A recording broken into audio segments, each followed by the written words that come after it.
elus ja siis ühe korraga tuleb mingi katastroof. No ei pruugi, sest tuleb tulla see katastroof.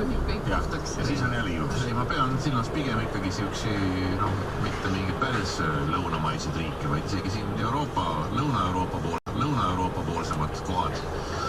Et seal on lae ja ma mõtlen ka, et siin ikka propageerime seda jalgrattasõitu ja jalgrattateed, aga olgem ausad, siin niimoodi päevad läbi aastaringselt sõidavad jalgratastega ajad hullud.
On veelgi Kim ja Donald, Kim ja Don ja tundub, et nüüd on ühesõnaga omasugusel on leidnud, eks ole, teineteist ja käib siis, nagu ma varemgi räägin, julm sõnasõda ja